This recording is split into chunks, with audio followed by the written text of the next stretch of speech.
हम लोग आधुनिक भारत का इतिहास पढ़ रहे हैं और आज हम लोग जिस टॉपिक पर चर्चा करने जा रहे हैं उस टॉपिक का नाम है कांग्रेस का 1905 का बनारस अधिवेशन, कांग्रेस का 1906 का कलकत्ता अधिवेशन, कांग्रेस का 1907 का सूरत अधिवेशन और उसके बाद हम लोग मुस्लिम लीग की स्थापना जो वर्ष 1906 में हुआ है उसके बारे में चर्चा करेंगे। सबसे पहले हम लोग आते हैं कांग्रेस का 1905 का बनारस अधिवेशन।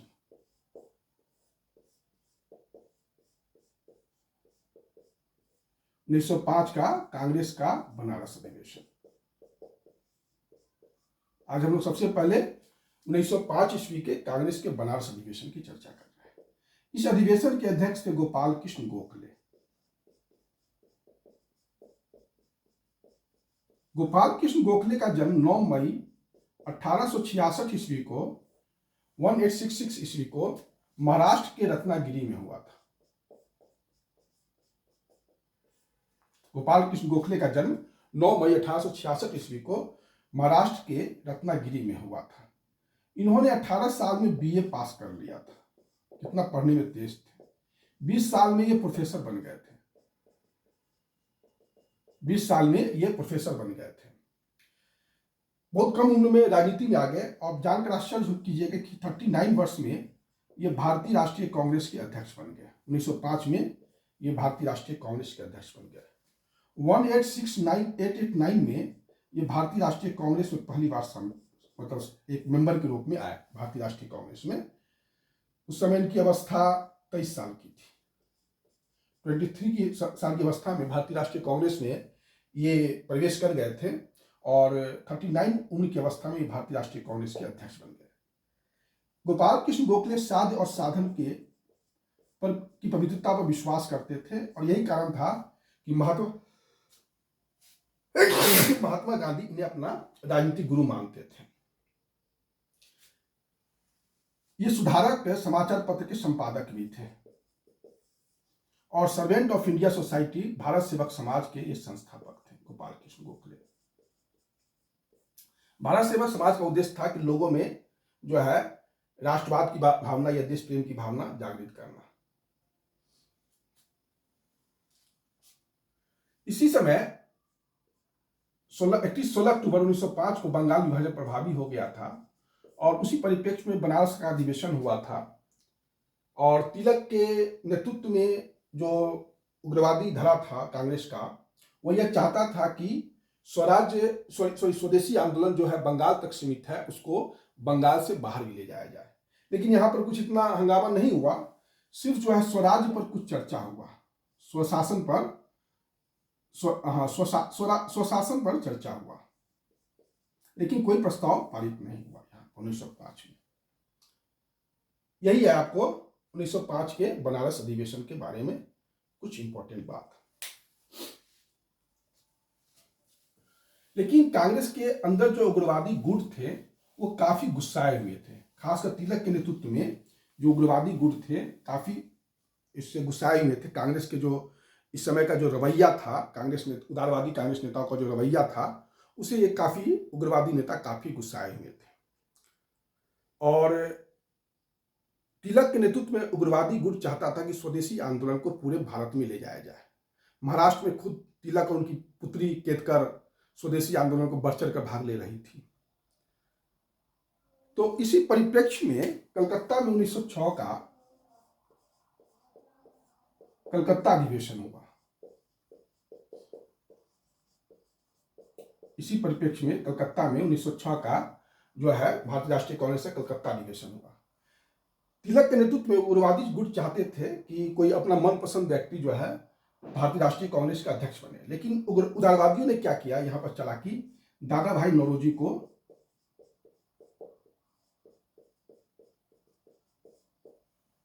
जो है भारतीय राष्ट्रीय कांग्रेस का अध्यक्ष बना दिया। अब जो है उग्रवादी जो गुट है वो काफी जो है एक तरह से कह सकते हैं कि मतलब पशुपेश में आ गए। पशुपेश का कारण यह था कि दादा भाई नौरोजी काफी वरिष्ठ नेता थे और इनका सम्मान कांग्रेस के उदारवादी नेता भी करते थे, उग्रवादी नेता भी कहते थे। लोग इन्हें श्रद्धा से grand old man of India कहते थे, grand old man of India, Bharat का पितामह, इनका या भारत का वयोवृद्ध नेता। कारण भी था कि 1825 में इनका जन्म हुआ था और 75-81 साल में इन्होंने भारतीय राष्ट्रीय कांग्रेस का अधिवेशन का अध्यक्षता किया। जब 1906 में कलकत्ता में अधिवेशन हो रहा था तो वो 81 ईयर्स के थे। दादा भाई नौरोजी के बारे में सी वाई चिंतामणि का एक स्टेटमेंट है जो बहुत ही पॉपुलर है। राजनीति में, हमारे समय में राजनीति में एक से एक बढ़कर निस्वार्थ पुरुष हुए और बुद्धिमान पुरुष हुए, लेकिन दादा भाई नौरोजी से बढ़कर कोई निस्वार्थ और बुद्धिमान व्यक्ति हमारे समय में नहीं है। ये सी वाई चिंतामणि का है। गोपाल कृष्ण गोखले दादा भाई नौरोजी के बारे में एक स्टेटमेंट देते हैं कि अगर यदि मनुष्य में कहीं देवत्व है, मनुष्य में कहीं देवत्व है तो वह दादा भाई नौरोजी में है। दादा भाई नौरोजी ने स्वशासन के संबंधित जो प्रस्ताव पारित, अध्यक्षीय भाषण में स्वशासन संबंधी प्रस्ताव पारित करवाया और इसके जो है अर्थ को भी स्पष्ट किया। इसी के कारण जो तत्कालीन वायसराय लॉर्ड विंटो द्वितीय था वो प्रेशर में अभी आ गया था। ऐसी बात नहीं थी कि उदारवादियों की बात अंग्रेज सरकार नहीं सुन रही थी। जब 1906 में कलकत्ता अधिवेशन हुआ, स्वशासन के प्रस्ताव पारित हुआ, तो उस समय के तत्कालीन वायसराय लॉर्ड विंटो द्वितीय जो है राजनीतिक सुधार के लिए भारत में अरुणदेव कमेटी का गठन किया था। 1906 में अरुणदेव कमेटी का गठन किया था और उस अरुणदेव कमेटी ने एक सिफारिश किया था कि जो विभाजित बंगाल को जो विभाजित किया गया है ये गलत काम किया गया है। तो ऐसी बात नहीं कि उदारवादी की बात अंग्रेज सरकार नहीं सुन रहे थे। उदारवादी और उग्रवादी में को ये बात समझना चाहिए था, उग्रवादी नेताओं को, कि उग्रवादी नेता के डर से अंग्रेज सरकार उदारवादियों से बात कर रही थी और उदारवादी नेता उग्रवादी नेता का कवच का काम कर रहे थे। दोनों एक दूसरे को कालांतर में मदद तो दे रहे थे, क्योंकि ब्रिटिश सरकार उग्रवादी कांग्रेस को उग्रवादी नेता से बात नहीं करेगी, तिलक से तो बात कर नहीं सकता है, बिपिन चंद्र पाल बात नहीं करेंगे, अरविंदो बात नहीं करेंगे, वो तो डायरेक्ट कहेंगे भैया तुम जाओ यहाँ से। लेकिन जो समकालीन परिप्रेक्ष्य में संभव ही नहीं था, लेकिन उदारवादी से तो बात करते थे। जैसे अरुणदेव कमेटी का गठन हुआ राजनीतिक सुधार के लिए, दादा भाई नौरोजी जब स्वशासन का प्रस्ताव पारित किए 1906 में, तो कहीं ना कहीं उदारवादी जो है उग्रवादी के लिए कवच का काम कर रहा था। उग्रवादी जो है के दबाव में आके सरकार जो है उदारवादी नेता से बात कर रही थी। मेरे कहने का अर्थ यही है। दादा भाई नौरोजी एल्फिंस्टन कॉलेज में जो थे वह आपको भौतिकी और गणित के प्रोफेसर थे और लंदन कॉलेज में गुजराती भाषा के प्रोफेसर थे। लंदन कॉलेज में गुजराती भाषा के प्रोफेसर थे। इन्होंने 1851 ईस्वी में राष्ट्रगोत्थान नामक एक गुजराती पत्रिका भी निकाला था। राष्ट्रगोत्थान नामक एक गुजराती पत्रिका भी निकाला था।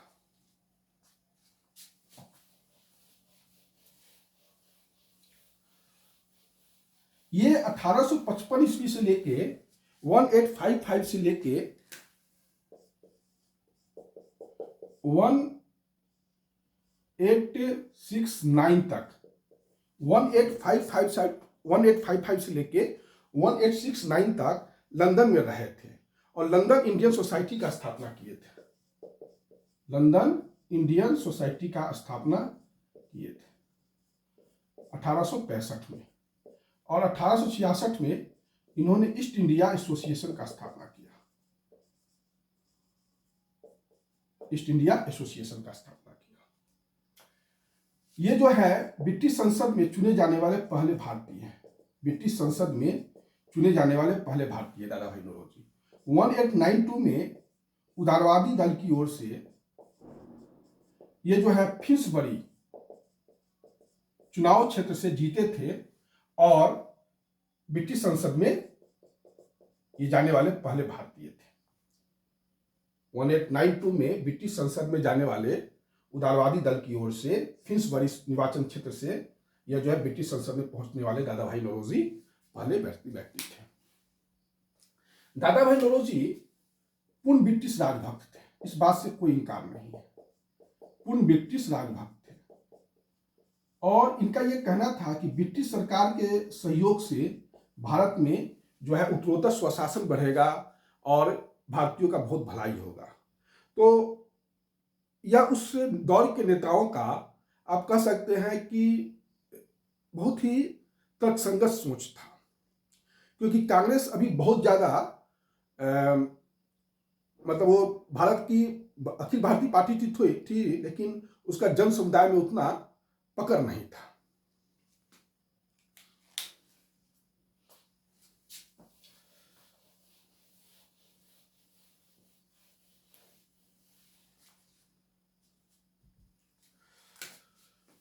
1907 में भारतीय राष्ट्रीय कांग्रेस का अधिवेशन हुआ सूरत में। यह भारतीय राष्ट्रीय कांग्रेस का 23rd अधिवेशन था। उदारवादी चाहते थे कि रास बिहारी घोष को जो है भारतीय राष्ट्रीय कांग्रेस का अध्यक्ष बनाया जाए, और इधर से उग्रवादी जो थे, जो तिलक के नेतृत्व में थे, वो चाहते थे कि अधिवेशन स्थल नागपुर में हो और लाला लाजपत राय को जो है भारतीय राष्ट्रीय कांग्रेस का अध्यक्ष बनाया जाए। लेकिन उदारवादी नेता बहुत चालाकी से अधिवेशन स्थल को सूरत में कर दिए और रास बिहारी घोष को जो है भारतीय राष्ट्रीय कांग्रेस का अध्यक्ष बना दिए। यहां पर 4 प्रस्ताव, स्वराज, स्वदेशी, बहिष्कार और राष्ट्रीय शिक्षा के चारों प्रस्ताव पर उदारवादी और उग्रवादियों में जमकर जो है बहस हुआ तो उदारवादियों ने कांग्रेस से उग्रवादियों को 7 साल के लिए बाहर का रास्ता दिखा दिया। देखिए, उदारवादी और उग्रवादी में जो 1907 में फूट का जो सबसे बड़ा कारण था, उग्रवादी नेता यह मानते थे कि ब्रिटिश सरकार से उदारवादी नेता जो है वो वार्ता करने की वो क्षमता नहीं है जो चाहिए। देखिए, उदारवादी नेता और जो 1907 का जो विभाजन हुआ, फूट पड़ा भारतीय राष्ट्रीय कांग्रेस में उदारवादी और उग्रवादियों के बीच में, उसका पीछे कारण था कि उग्रवादी नेताओं का यह मानना था कि उदारवादी नेता में वो वार्ता करने की क्षमता नहीं है ब्रिटिश सरकार से जो चाहिए, और यही जो है फूट का वास्तविक कारण था।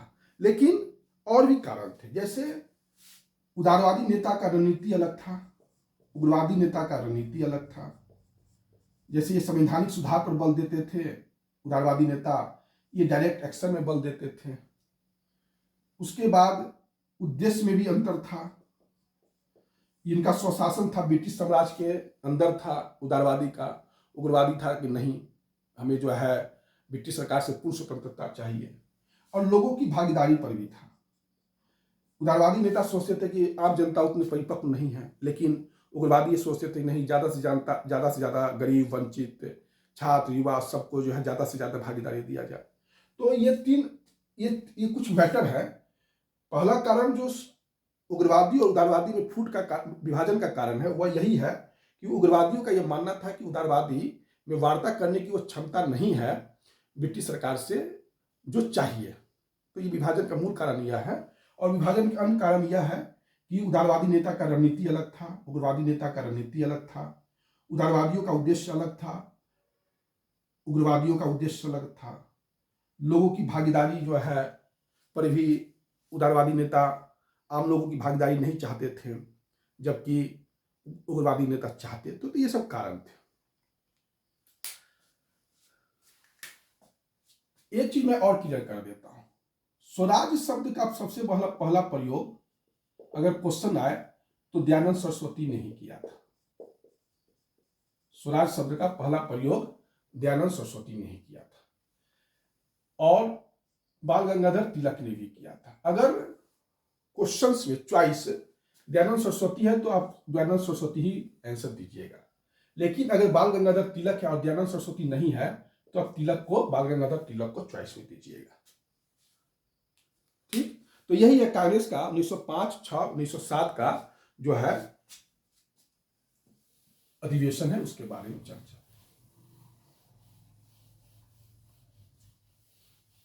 अब इधर है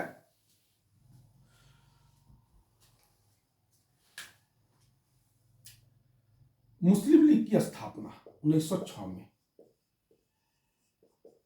मुस्लिम लीग की स्थापना 1906 में।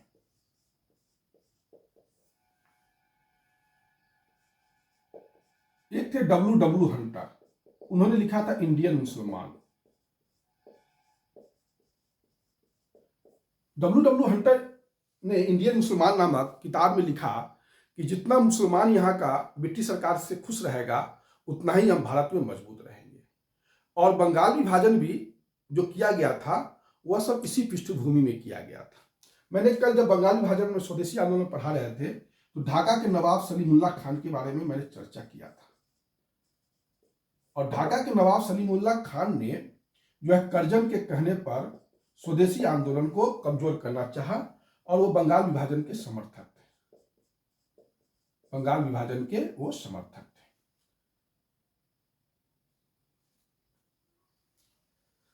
यहां पर 1 अक्टूबर 1906 को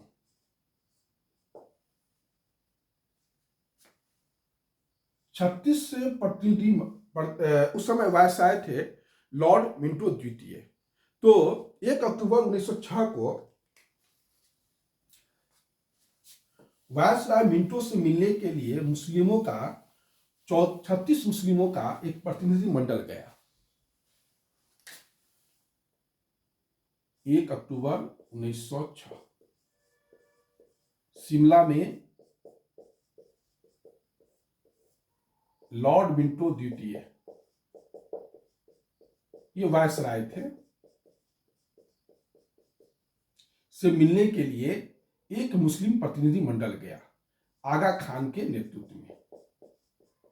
उसमें 36 मुस्लिम नेता थे, उसी का नेतृत्व आगा खान कर रहे थे। और यह मांग करने के लिए गए थे कि हम लोग जो है मुसलमानों के हित के लिए जो है एक केंद्रीय मुस्लिम सभा होनी चाहिए। केंद्रीय मुस्लिम सभा होनी चाहिए। इस केंद्रीय मुस्लिम सभा को प्रांतीय, केंद्रीय और स्थानीय जो निकाय हैं, प्रतिनिधि संस्था है, वहां पर इन मुस्लिमों को जो है प्रतिनिधित्व दिया जाए, पृथक मतलब उसमें इनकी हिस्सेदारी दिया जाए।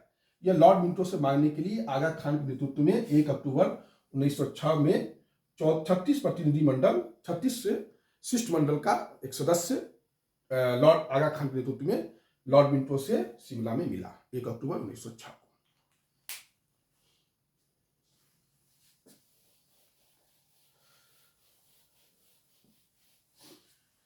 उसके बाद है ढाका में अखिल भारतीय मुस्लिम शिक्षा, ढाका में हो रहा था अखिल भारतीय मुस्लिम शिक्षा सम्मेलन हो रहा था। तो यहीं पर 30 दिसंबर 1906 को ढाका में जो है नवाब सलीमुल्लाह खान ने, जो स्वागत समिति के अध्यक्ष थे और राजनीतिक बैठक के संयोजक थे, ढाका के नवाब थे, नवाब सलीमुल्लाह खान ने एक प्रस्ताव प्रस्तुत किया और एक प्रस्ताव प्रस्तुत किया और उसमें था कि मुस्लिम लीग की स्थापना का निर्णय लिया गया। मुस्लिम लीग की स्थापना का निर्णय लिया गया। इसके अध्यक्ष थे वकार उल मुल्क, जो 30 दिसंबर 1906 को मुस्लिम लीग एक पार्टी बने मुस्लिमों के हित के लिए। वह प्रस्ताव प्रस्तुत कौन किए थे? ढाका के नवाब सलीमुल्लाह खान ने। ढाका के नवाब सलीमुल्लाह खान ने। और सलीमुल्लाह खान को करजन जो है, लॉर्ड करजन इस बात के लिए इशारा कर चुका था। वो सारा काम लॉर्ड करजन के समय ही से ही कर रहा था, लेकिन वायसराय केवल बदल गया था। अब लॉर्ड मिंटो वायसराय आ गए थे, अंतर बस इतना ही था। लेकिन यह सलीमुल्लाह खान जो थे करजन के दिमाग का ही काम कर रहे थे। और इसके अध्यक्ष कौन थे? वकार उल मुल्क थे। तो यहां तक दिक्कत नहीं होना चाहिए।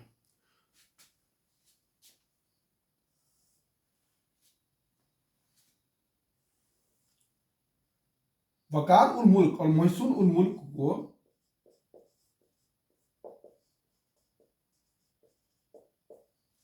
तीन पर्सनालिटी है, सलीमुल्लाह खान, वकार उल मुल्क, मोहसिन उल मुल्क।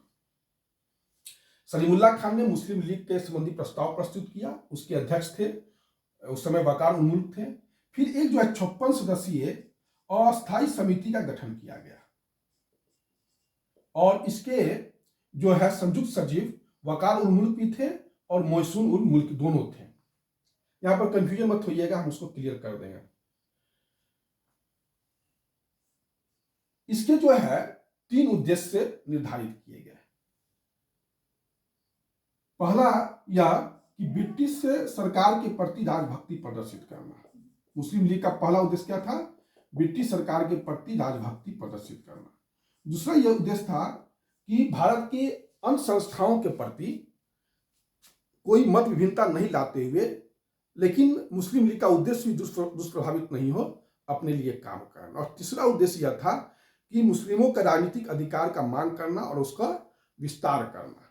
ये 3 जो है उद्देश्य थे। 1907 में मुस्लिम लीग का अधिवेशन कराची में हुआ और मुस्लिम लीग का मुख्यालय लखनऊ में था। 1908 में मुस्लिम लीग का लंदन में एक शाखा स्थापित किया गया सैयद अमीर अली की अध्यक्षता में। 1908 में मुस्लिम लीग का अधिवेशन का अध्यक्षता अमृतसर में हुआ और आगा खान को इसका जो है अध्यक्ष बनाया गया मुस्लिम लीग का। और यहां पर आगा खान को मुस्लिम लीग का अस्थायी अध्यक्ष बना दिया गया। मुस्लिम लीग का अस्थायी अध्यक्ष बना दिया गया। और यहां पर पहली बार जो है 1908 में मुस्लिम लीग का जो अमृतसर अधिवेशन हो रहा था, वहां पर पृथक निर्वाचन मुसलमानों के लिए मांग किया गया। और फिर 1909 के अधिनियम में जो है अधिनियम में मुसलमानों को लॉर्ड मिंटो ने पृथक निर्वाचन का अधिकार दे दिया। तो यही है आपका मुस्लिम लीग के बारे में जानकारी। अब जो है इंपॉर्टेंट चीज यह है जो हम चर्चा करना चाह रहे हैं, वो यह देखिए, कांग्रेस और मुस्लिम लीग में जो मत विभिन्नता का कारण यह था, कांग्रेस का कहना था कि मुस्लिमों की पार्टी भी हम हैं और हिंदुओं की पार्टी भी है, और मुस्लिम लीग का कहना था कि नहीं, यह जो है हम जो है मुसलमानों का भी पार्टी है। सिर्फ मुस्लिम लीग का कहना था कि हम जो है मुसलमान की ही पार्टी है। इसलिए थोड़ा सा यहां पर देखिए, अगर आपसे परीक्षा में पूछ लिया जाए कि मुस्लिम लीग का अध्यक्ष कौन है, पहला अध्यक्ष, तो इसको ऐसे देखिएगा, ढाका का नवाब सलीमुल्लाह खान,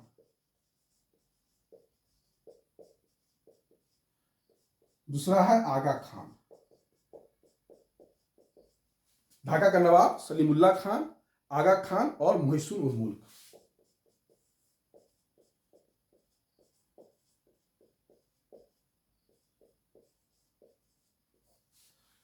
अगर परीक्षा में पूछे कि मुस्लिम लीग का पहला अध्यक्ष कौन है, अगर पहला चॉइस ढाका का सलीमुल्लाह खान है तो आप सलीमुल्लाह खान दीजिएगा। अगर सलीमुल्लाह खान का नाम नहीं है, आगा खान का नाम है, तो आगा खान का नाम दीजिएगा। अगर दोनों का नाम नहीं है, मोहसिन उल मुल्क का नाम है, तो मोहसिन उल मुल्क का नाम दीजिएगा। बात को समझिए, वरीयता के आधार पर मुस्लिम लीग का जो अधिवेशन का पहला अधिवेशन हुआ था, उसका अध्यक्षता कौन किए। अगर पहला चॉइस ढाका का नवाब सलीमुल्लाह खान है तो ढाका का नवाब सलीमुल्लाह खान आंसर होगा।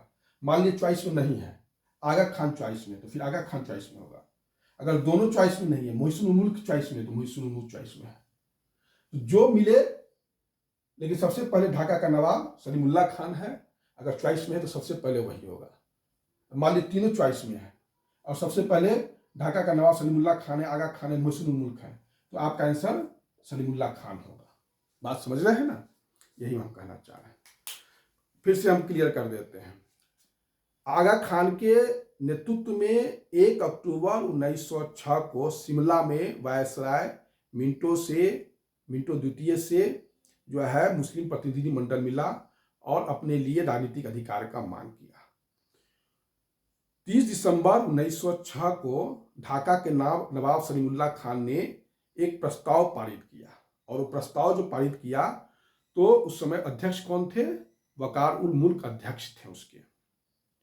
1907 में मुस्लिम लीग का कराची में अधिवेशन हुआ। 1908 में अमृतसर में अधिवेशन हुआ। 1908 में जो अधिवेशन के अध्यक्ष था आगा खान बने और उनको मुस्लिम लीग का अस्थायी अध्यक्ष बना दिया गया। 1908 के अमृतसर अधिवेशन में ही पहली बार मुसलमानों ने ब्रिटिश सरकार से यह मांग किया कि हमारे लिए पृथक निर्वाचन दिया जाए, और वह मांग 1909 में मान लिया गया। 1908 में ही लंदन में मुस्लिम लीग की एक शाखा स्थापित की गई। वह शाखा सैयद अमीर अली के नेतृत्व में किया गया लंदन में, और मुस्लिम लीग का मुख्यालय कहाँ था? लखनऊ में था। इसी के साथ ये वीडियो मैं समाप्त कर रहा हूँ। अब नेक्स्ट वीडियो में मैं आगे चर्चा करूँगा। धन्यवाद।